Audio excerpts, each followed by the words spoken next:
Hey, welcome to BridgetWillard.com. Bridget M. Willard on YouTube. I got a story for you. So I was thinking today about Finding Nemo. And do you remember when that movie came out? So it was 2003.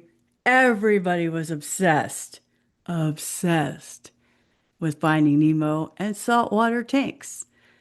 You remember at the dentist office, there was a saltwater tank. So around that same time, I was over at Evans Roofing, and there was an empty aquarium, and we happened to have a microbiologist working for us as the secretary for the president. So she was like, "Can I build a saltwater aquarium in this?" He was like, "Yeah." We were all so excited because this is the room where we had a round table, we had our staff meetings there, and we're like, "Yes, we're gonna get to see some cool fish." Have you ever set up a saltwater aquarium?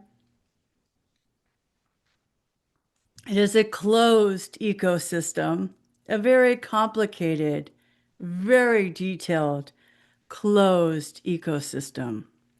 And if you know people who have saltwater aquariums, you know that there is a whole ritual to this. Now, if you don't know, there's a whole guide, and thank God we have AI overviews for this now. But my memory of this, I guess that was wow, 2003 is 2026, so 23 years ago, is that first you have to clean it and rinse it out, right? So you got to make sure that the tank itself has no leaks.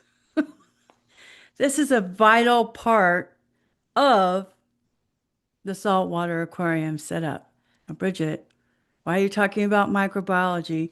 Well, if you've watched any of my videos, you know that I'm very interested in ecosystems, organizational management, animals, nature documentaries, and that kind of thing.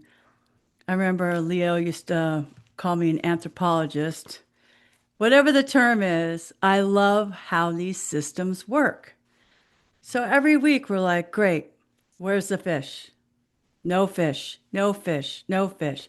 Well, first you have to clean it out. Okay, so when are we going to get fish? Not yet, not yet. Now we have to do the live sand and the rocks to make it pretty. Maybe plants. Okay, when are we getting fish? Can we speed this thing up? Like everybody's getting anxious. Nobody in the staff meeting, week after week after week after week, is like, where are the fish? Well, if you've been in any kind of sales meeting or had to talk through a GTM, go to market strategy, or hired vendors to help you, and you tried this one thing, you're like, yes, I got a saltwater aquarium. I found it on the side of the road. I'm just going to have fish. And you'll see that you'll fail. Petco, by the way, has a great guide for a lot of this. But that's not what we're learning here on the Bridget Willard SaaS Marketing YouTube channel. What we're going to learn is the ecosystem that has to exist before your product launches. And that is your responsibility as a product owner, as someone who wants to have fish. Now, the fish are the customers.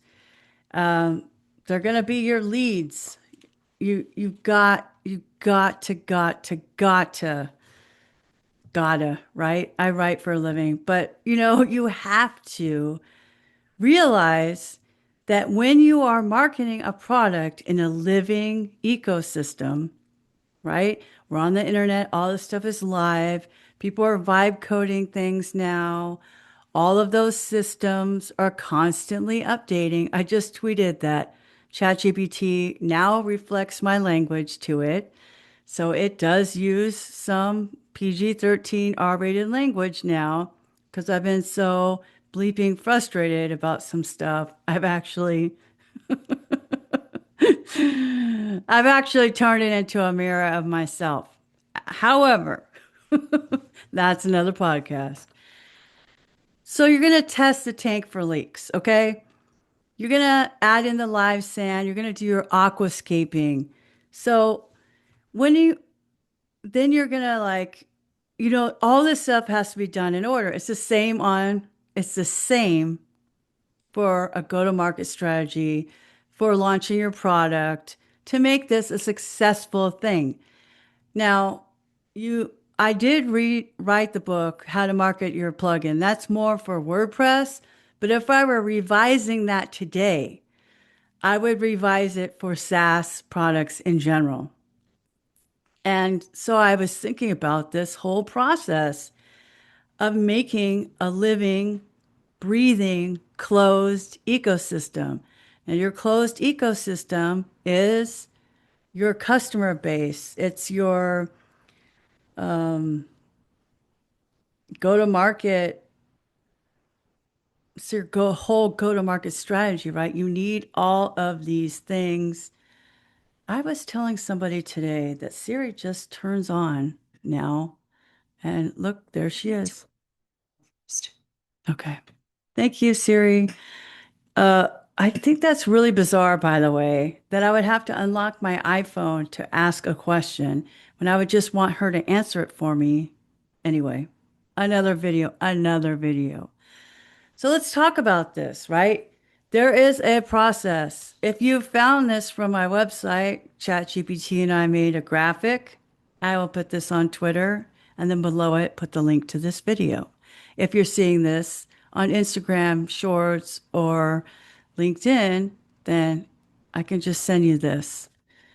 I think it's going to help it become relatable as an issue for us. So, step 1, test the tank for leaks. Have you tested your website? How fast does it load? Does it throw up any errors? Now, you can unit test, you can develop locally, you can have Claude make your website in WordPress or wherever you want, right? Vercel, Netlify, that's fine. But I am going to access your website from my house, from my apartment here in Corpus Christi, Texas. What does it look like when I open it up on a MacBook Pro from 2015 on a 13-inch screen? What's it going to look like? How fast is it going to load? What's it going to look like when I load it up on an iPhone 13 Pro Max? What's that going to look like? Is it going to be fast? What does it look like if you don't have Wi-Fi? Do your forms work? This is a big one. And by the way, extra tips over here. The Bridget Willard Evening Edition. It is 8 p.m. on a Friday evening. Slancha. Okay, so what I want to know is, do your forms work as expected? So for me, and I am a marketer, so I'm slightly biased, what I would expect would be I enter my data in your form, right?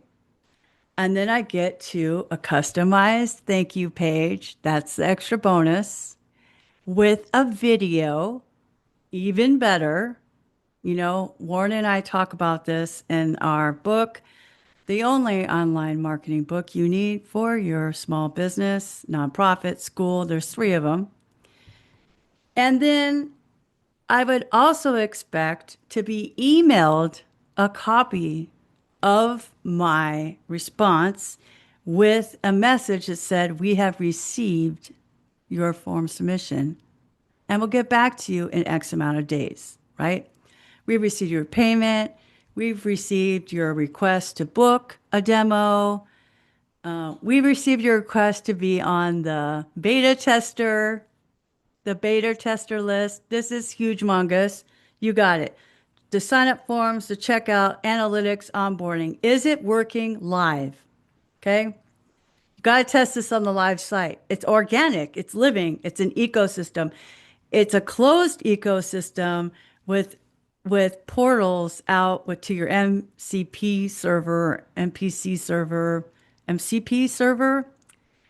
dude, it's not even because I've been drinking. I just had a sip for the effect of this nighttime edition. I don't usually make my podcasts at night.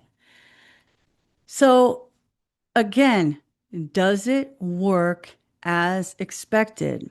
And you're going to need help with this probably. Somebody who doesn't know what you program it to do, right? It's just like reading something you already wrote. You wrote it, so you're not going to know. Okay, we're 10 minutes in. Hurry up, Bridget. Number two, Aquascape. Prepare the water. Establish your environment, claim social handles, set up profiles, brand basics, tracking, and channels. There will be a blog post for this, so you don't have to remember everything. Number three, cycle the tank. This is the really big deal part because this takes 2 to 8 weeks. You have to have this biological filter happening. So beta test. That's why you want your website to have submissions for beta testers. These are the people you're going to get your reviews from, user feedback, all that kind of good stuff. Because you want to launch with reviews and you always go, how do they have reviews already? Because those were the beta testers. Number four, verify the biofilter. So you want to do a soft launch. Make sure all the product positioning, website, onboarding work with real humans. This is when you establish your YouTube channel and demo infrastructure. For some reason, a lot of SaaS products don't have a YouTube channel, and I find that to be really fascinating and a great opportunity to be above the rest. You're going to want interviews, you're going to want behind the scenes, you're going to want demos, you're going to want case studies. People want to see how this works. And if you skip over steps, they're going to go, yeah, but what happens when I want to do, right? Okay. So that was four. Five, add the cleanup crew. This is where we're like, shrimp? You got shrimp and hermit crabs in there? This is not, nobody gives a shit about shrimp. I'm sorry. I mean, they're kind of cute. I'm not gonna lie. My ex had, he still does, had has a guppy tank, and there was some shrimp over there. It was all freshwater and everything like that.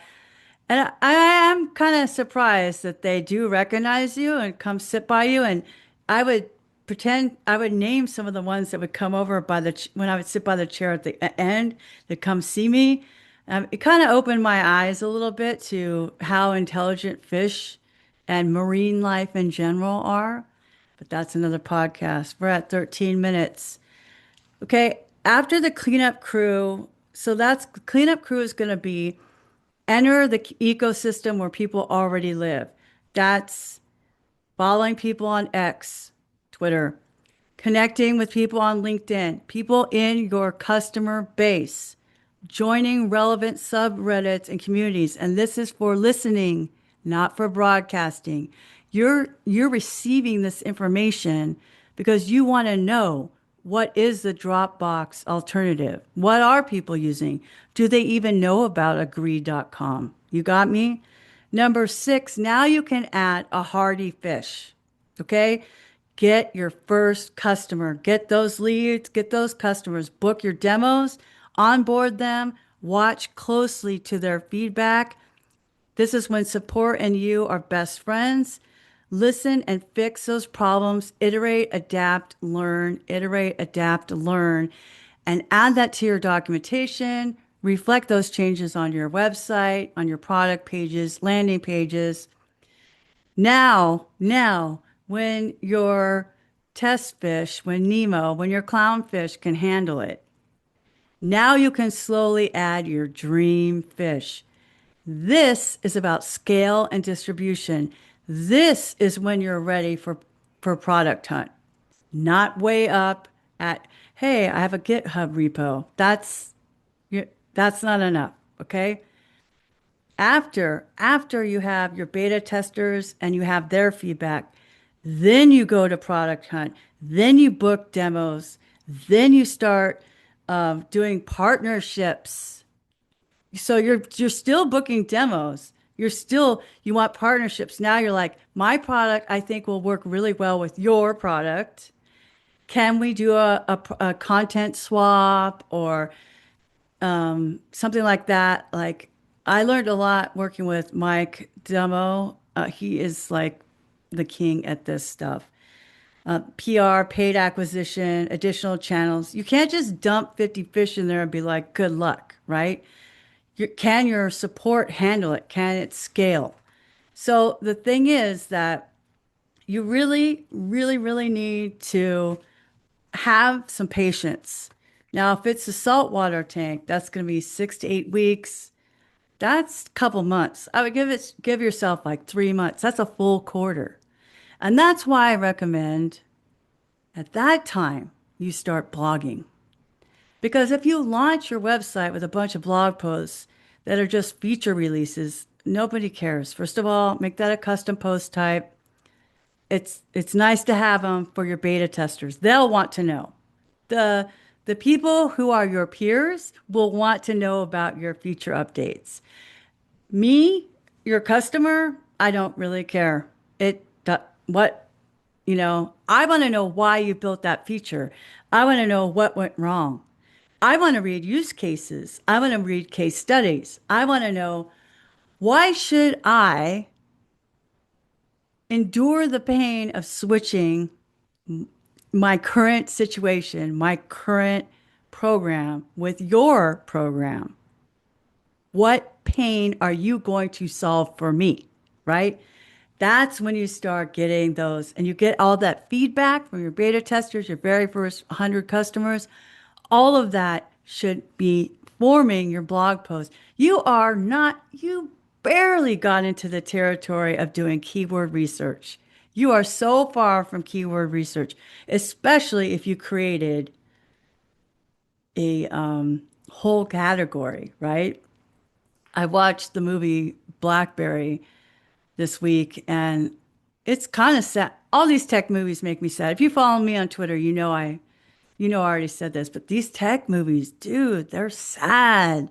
They're sad because two people made it and then they're going different ways. Two roads diverged in a yellow wood, and being one traveler, long I stood and looked down one as far as I could until it bent into the undergrowth. I mean, the end of Two Roads by Robert Frost says, and being one traveler, I remember this from eighth grade, something about, and sorry I could not travel both, right? Every decision you make locks you into a certain course, right? So you have to prepare your ecosystem. Are you ready? Are you battle testing this? And the nitrogen cycle is no joke. These people who have to be microbiologists in order to see a pretty fish in their house, they are very dedicated, thoughtful, intentional people who can keep things moving on a regular basis. And that BlackBerry movie, I mean, if you're younger than a certain age, you're not even going to know what a BlackBerry is. But at the end of the movie, it's not a spoiler alert. We already know it didn't work out. The guy said, "But I created the category. I created the category. You did." And then Steve Jobs got up there and did it better. He combined 1,000 songs in your pocket with a telephone and a camera, and you don't have to carry around all these devices. And and the BlackBerry guys could not understand why would they buy something without that clicky sound of a keyboard, without the physical touch of a keyboard, without why would you do that? And they've realized that they made a partnership to a phone company was no longer going to sell minutes. They're going to sell data. So they changed the category and and then iPhone came in there and changed what these phone companies are selling. They're not just selling minutes, they're selling data. And there are only so many minutes in a day, but there's a lot of data, as you know, because you probably expired your Claude tokens already today. I read your tweets. All right, we're 20 minutes in. The point is, you have to build a thriving, stable, ready to go, closed ecosystem before you launch your product on Product Hunt. My name is Bridget Willard. I help SaaS companies with their positioning, with their content, and of course, growing them on X. And I'll talk to you later. BridgetWillard.com. Bye.